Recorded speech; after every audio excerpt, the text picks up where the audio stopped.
Hello and welcome to the Real Estate Marketing Minute. I'm your host Adam Small, and with us today is Doug Carr. Hey Doug, how you doing? The long lost Doug Carr. Yeah, I know it's been a little while since you've been on with us, hasn't it? Well, we closed down the studio, so now you and I have to just get together in different places. Glad to have you back. Good to be back. Yeah, so we were talking earlier, and we kind of decided it would be a cool thing to do a podcast on marketing trends for 2019.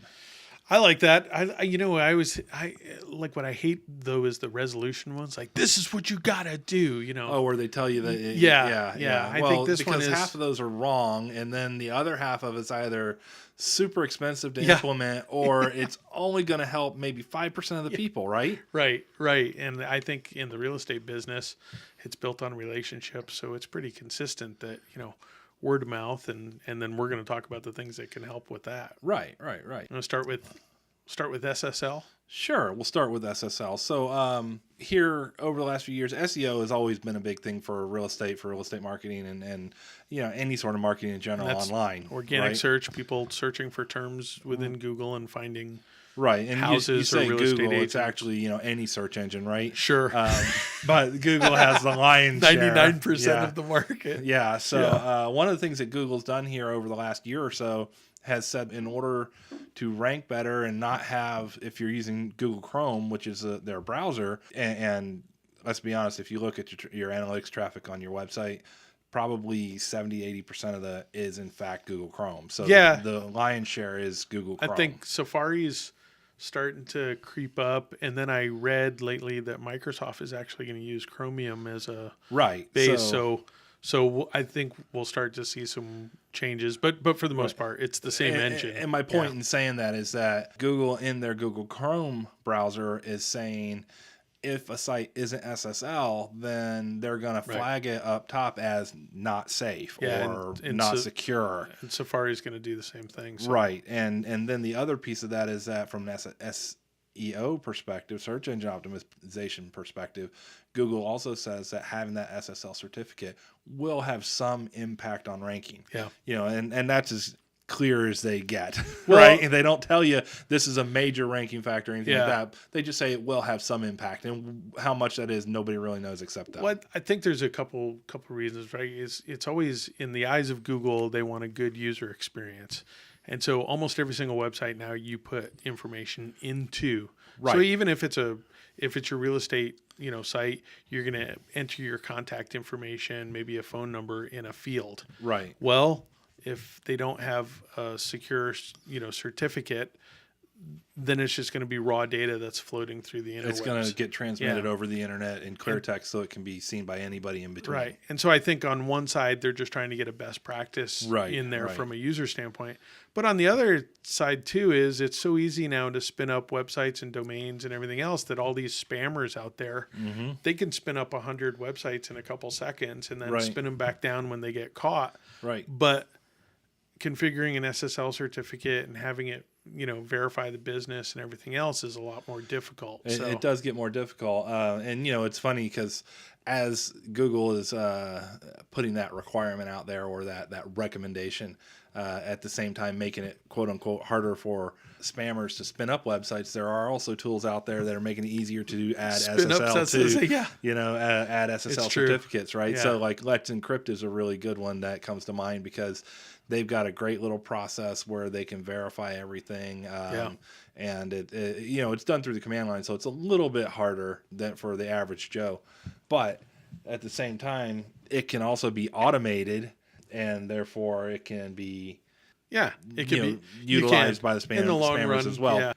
But at the same time that they're making it easier to do SSL and Google's requiring it for security and that sort of thing, it's still a good thing one way or the other because it does help eliminate some of that work, it makes it harder. It does still make it harder for the spammers, as well as make your site more secure and give people a better comfort factor, like you said, that user experience when they come to visit your site. Yeah. The other thing too that I would add to that is if you're on a web host that requires some kind of technical capability to install SSL, you're probably on an older, slower web host. Right.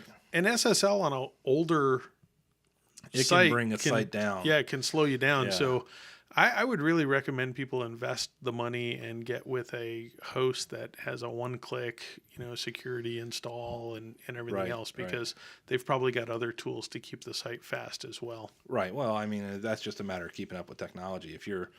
But it's tough. People might, I don't say the name. It begins with a color and ends in host. But they're so slow. The sites are so bad that Google literally doesn't index them well because they're so slow. Penalize it because they're so slow. They can't pull the data, right? What people don't understand is they might be paying $10 a month for that or whatever.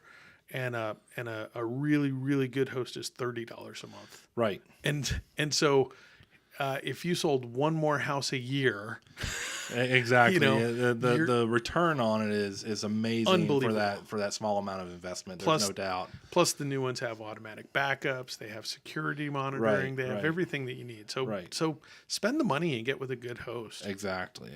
So, what's next thing on our topic there? Next topic on our list, Doug. I think big time mobile first, and what we mean by that is. Sometimes people won't necessarily make a conscious purchase decision on a mobile device, but people are researching a ton via mobile. And so they're, if I go check out a piece of equipment that I might want to buy or something, I'm going to sit and watch TV and have my phone out, be reading about it, looking it up, everything else. And then maybe the next day I'll get on my desktop and actually purchase it. Right. But, well, and from a real estate perspective, the vast majority of real estate searches start online. I think the number, depending on the resource that you look at, it's anywhere between 80 to 95% start online. And chances are good in today's day and age that starting online is on a mobile device and probably an app of some sort.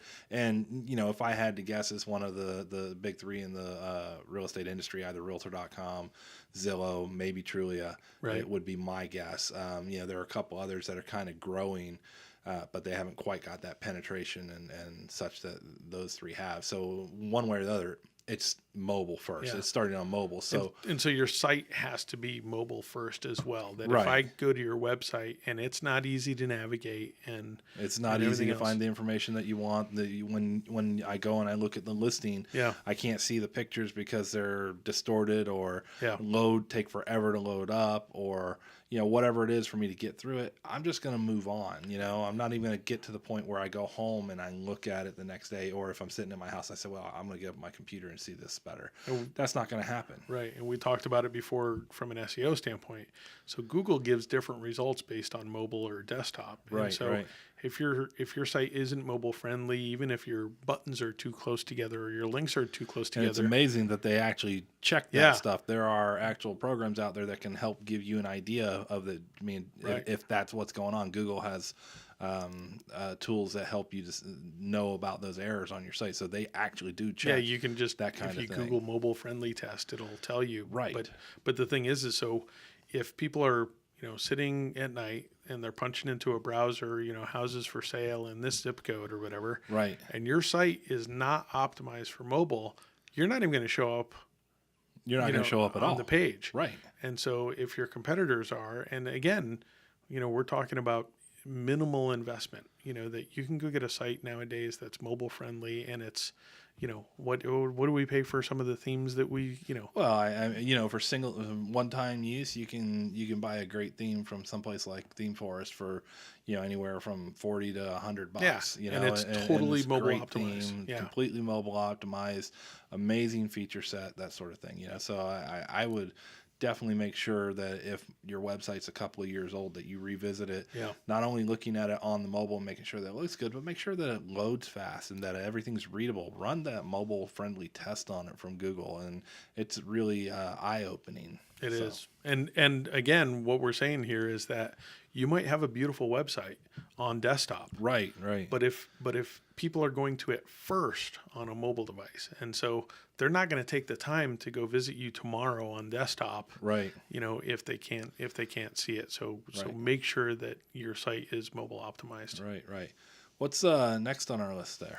Let's maybe we should talk about mediums a little bit, like real-time video and podcasting. Oh yeah, absolutely. So, every year seems like it's going to be the year of the video. Yeah, right. Right. For the last 10 years. And same with podcasting for that matter, right? But I do feel like this coming year, 2019, they're really coming into their own.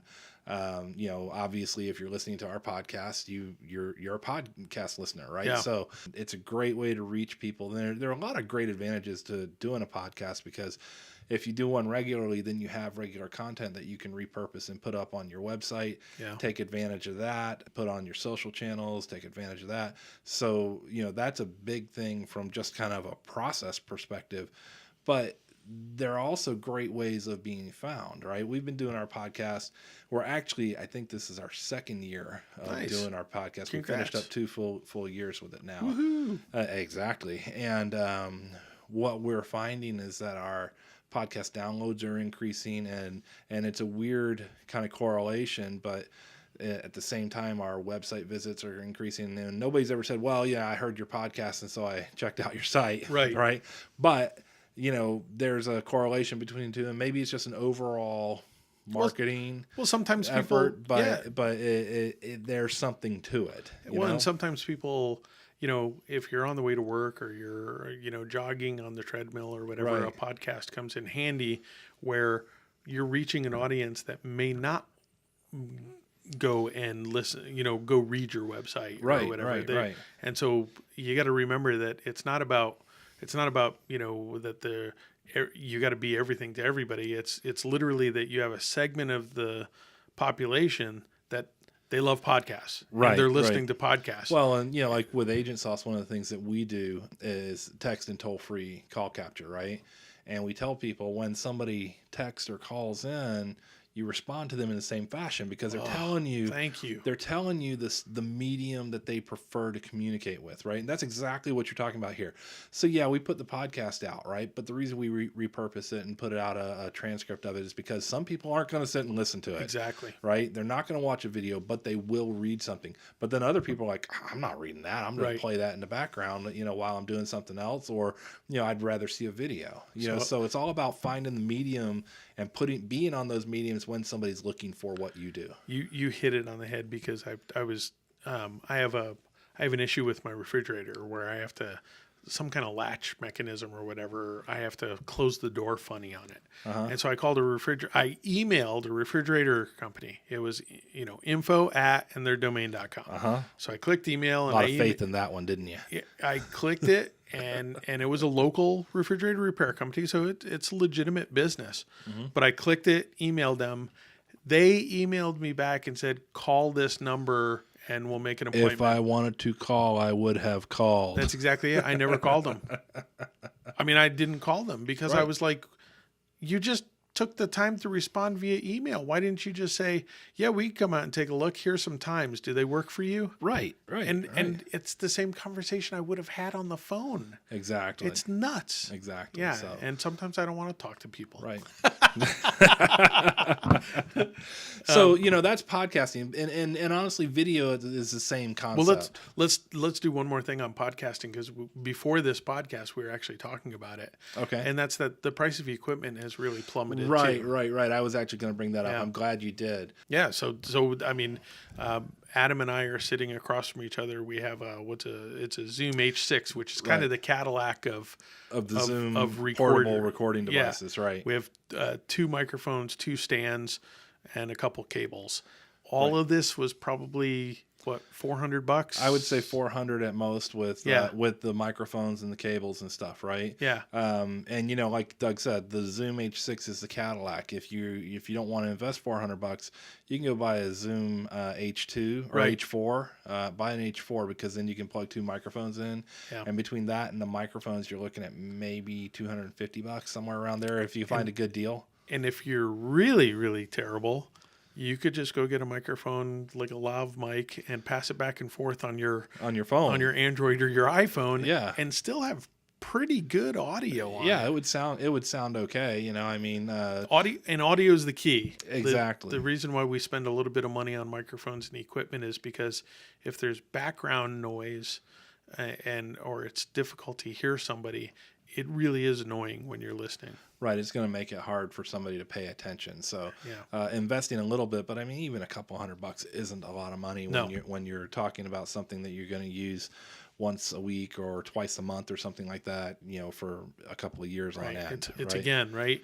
Return on investment. One house sale from someone listening to your podcast all year long is going to pay for 10 years of equipment. Exactly. So yeah, that's a great point. I'm glad you brought that up. And honestly, that point leads right into video too. Yeah. You don't have to go out and buy that $2,000 camcorder or whatever. You can if you want. You're not going to get, based on general usage, you're not going to get the value out of it that you would if you just used your cell phone. I mean, or you can buy something in between. There are some great little gimbal phones. You got it. I bought one. Yeah. It's cheaper now. I bought it a couple of months ago, and it's about $100 cheaper now. It's about $300, and it's a Remiview K1, and it's basically a little gimbal phone. It's about a foot tall and 4K video, and then I plug a little $50 microphone into it, and it is amazing. And you guys see it on some of the real estate marketing minute videos that I do, where I'm outside or whatever. That's what I'm using. But you don't even have to do that, really. You could just buy a little stand for your cell phone, and most of them have great video quality for those quick short minute videos, a couple minute long videos that you're making that are authentic and all that. They're not going to be pro quality finish or anything, but they're great for doing YouTube videos and stuff like that. I think if you have an iPhone or an Android and you put it on a stand, right, so that it's not shaking, right. You have a good microphone, like you said. Mm-hmm. A lav mic is fine, Yep. For that you can get a Rode lav mic online for $20 or something yeah, like that. Yeah, not much at all. But now if you want to step it up a notch, I think the gimbal ones are really nice. Yeah, I'm really liking the gimbal one that we got. I've watched these guys, professionals that are walking while they're talking, they're and that thing isn't moving, is it? And it's like beautiful. Okay, is somebody holding that for him? And it captures your attention because it's motion and it's right. and it's I like it. I think the one thing with video that I'll say is real time is becoming quite popular. So going live on Facebook and everything. What I would say with that though is I see a lot of people, and this is my opinion. I don't have stats on this. Right. But my opinion is that there's a lot of bad video out there. And I'm not talking about the quality. The quality is there. Right. It's that people don't think about what they're going to say. They're not prepared. Right. Right. And so they don't have, if you're going to do a video, you got to remember in the first few seconds, people are going to leave. And so you got to capture their attention. Like I think in this podcast, we're doing a good job we're trickling out information. We're doing it as fast as we can, but by the end of this podcast, you're going to learn 5 or 6 things that can help you next year. Right. Well, in a video, you got a few seconds. And so right. you got to say, hey, in this video, I'm at this conference. I'm going to introduce you to 10 new, tools. Right. And then go through and concisely, I watch people online that are blabbing forever. And I just you repeated that 3 times. That's enough. I'm done. Right. Well, I kind of liken it to, you, like you said, you be prepared, right? So what you don't want to do, and I'm sure everybody's been on the phone with this person where they call and they want you to help them out with something. Yeah.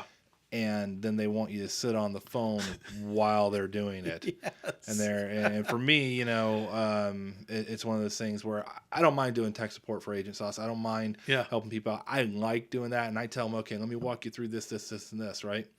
Where I end up with problems, though, is when somebody calls me up and they say, hey, I want to do this. It's like, yeah, okay, that's exactly how you do it. Okay, well, just sit on the phone while I do that. And then 5 minutes later, I'm still sitting there and I haven't heard from them, haven't heard a word. I'm like, okay, are you still there? Is something going on? Right. And that's what a lot of those videos are like. Sometimes they're like, oh, well, sit here while I figure this out. I got a problem. My computer's not turning on. Just wait until I figure it out. And then it's like, no. You completely lost me at that point. So preparation is really what it comes down to. If you're going to get up and you're going to do a video, be prepared. Think about what you're going to say ahead of time. I'm not saying write out a whole script. But be brief. Collapse it as much as possible. Tease it at the beginning. Yep. Tell people why they should stay and listen. And then get it done with. Right. Absolutely. And it's not, if you've ever heard you hear a lot of people say this, and I think it's BS. Is people's attention spans have changed. It's not that. It's that we have 100 things. I could be watching Netflix. I could be playing video games. I could be listening to a podcast. I could be doing whatever instead of sitting here and watching your video. So you got to make it worth my while. So you got to now. If you make it worth my while, I'll come back day after day. Yep. Or I'll even sit through a 50-minute video because I know that every time it's quality. Exactly. But if it's not, so you said it, preparation for video. So if you want to do, it's one of the reasons why I don't do a lot of video is because you're terrible at preparation. Yes, exactly. No, I'm not prepared, and I like these conversation type approaches. Well, right. Conversations via video aren't as compelling. Right. Right. You got to break it up. And then our last one that we got to talk about, which is probably the biggest one, right, is Google My Business. Yes. So for those that don't know, explain what Google My Business is, because that's something, the first thing that comes to mind for me is that like Google Plus? No, right? No, it's so whenever you get on your phone or even on a desktop and you do a search on a mobile, if you're on a phone, it's going to always take location into consideration, right? Regardless. And then on desktop, it's starting to, you know, right. And so everybody's search results are different based on their location.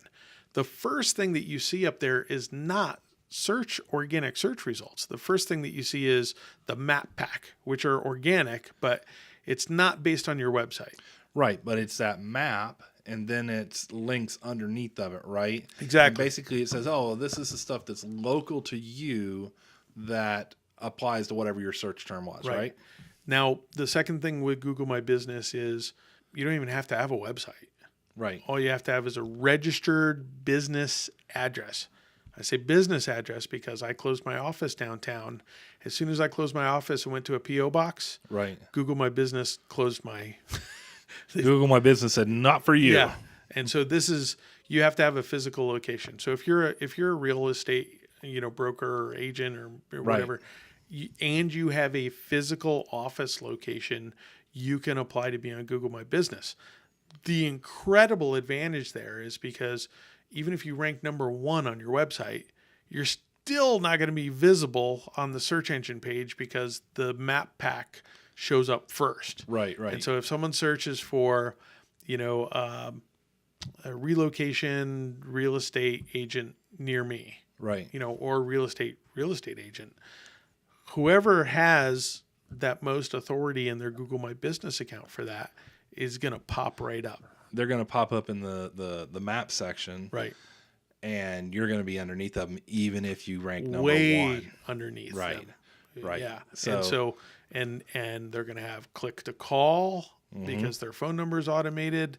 They're going to have, if they've kept their Google My Business account up, they're going to have pictures and posts, hours to get there, directions, all sorts of great, lovely information about them that you want people to see about you. And so, we did a interview with a company called Moz who has local search tools. Right. They call it the second homepage. So literally, we're getting to a point, and you can see this with Google now. If you're going to search for a flight, you go to Google Flights. If you're going to search for a job, it's Google Jobs.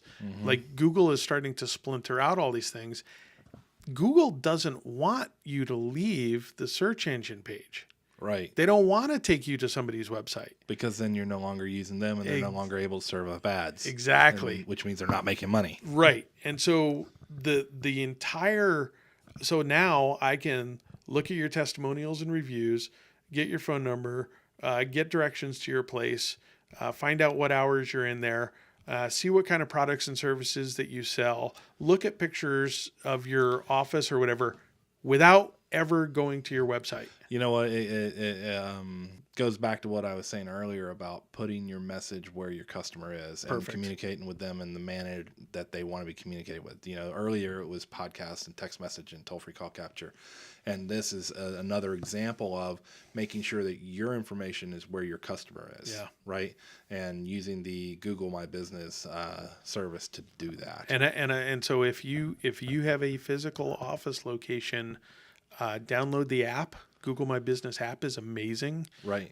It'll remind you that you haven't updated and written a post in a week or so. So it's even prompting you, hey, let's make you better. You'll get stats via email. And you can put blog posts and pictures, all sorts of great information up there, right? You can put offers. You can put a button to read more on your website. Mm-hmm. You can do all kinds of stuff. So, and it's a fairly intuitive, for Google, it's a fairly nice interface and stuff. But here's the thing: is it's a destination. And so just like you're putting a lot of time and energy into a website, right? This is a parallel site that you have to have and maintain. It's becoming that much more important. It really is. And I think they're eating Facebook's lunch with it, because Facebook has basically cut off businesses from their customers. Right. And nowadays with unless Facebook, you're paying for unless ads. you're paying for ads and paying to boost your posts, your customers aren't seeing it. Even if you have 10 million likes, only, a certain very small percentage of people are actually going to see anything you post unless you're boosting it. And Twitter has always had kind of that trickling of stuff. Right. But Google My Business is really becoming this, just powerful tool for people to find you online. The other aspect of that is reviews. Right. You have to be collecting reviews. So if you sold someone a house, they're happy, send them a link to your Google, and you can find that if you do it on a desktop. You go to Google Maps, look up your business, right, and then it'll show up. You'll get your link, and you could send that to them and say, hey, I'd really appreciate, you had such a great experience, if you would write up a review on Google for me. Yeah. And that review activity, is right there in plain sight for everybody, so they can see people with 5 stars versus 3 stars, and guess where they're going to click. And so 5. Yeah.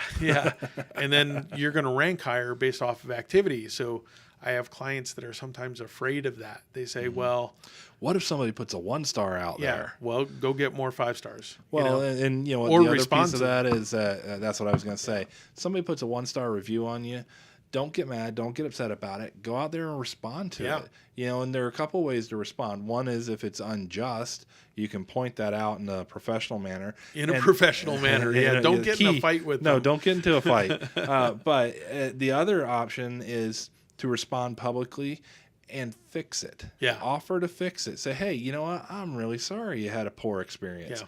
What can I do to fix it? Because people now you just did that publicly. Yeah, you did it publicly. You showed people that not only did you have a problem, but you knew how to address it in a manner that made the person happy.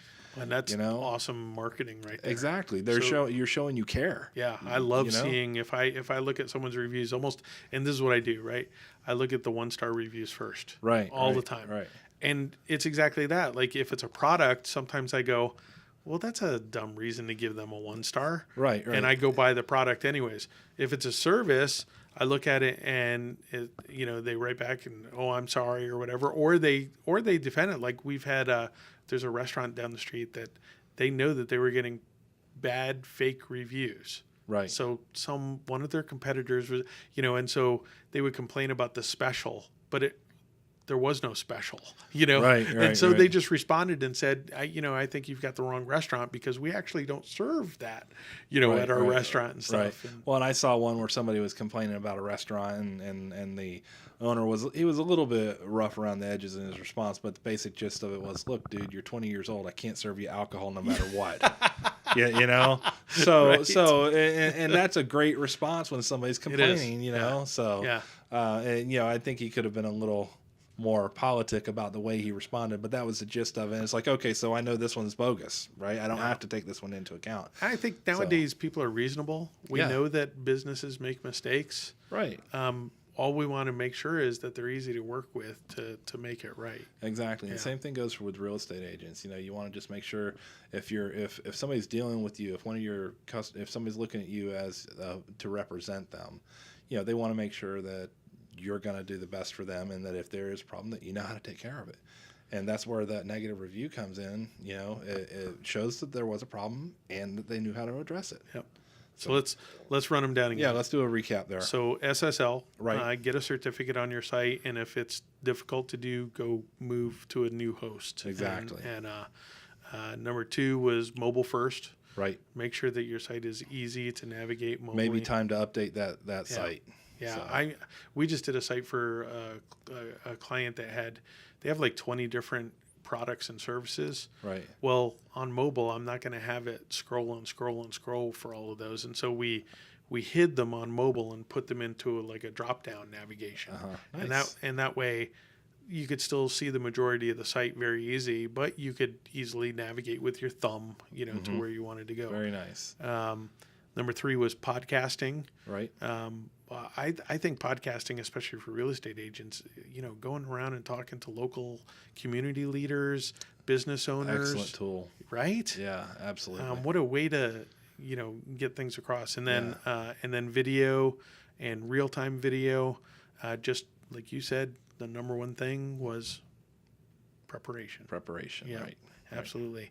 And then I think we saved the best to last was Google My Business. Probably the one with one of the biggest impacts, potential for biggest impact is what I'll say. Absolutely. Yeah. So, all right, great. Well, Doug, thanks so much for joining us today. And to all you listeners out there, if you like what you hear, don't forget to like or subscribe us. And give us a review. Give us a review. That would help out too. Thanks for listening, guys. We'll see you next time.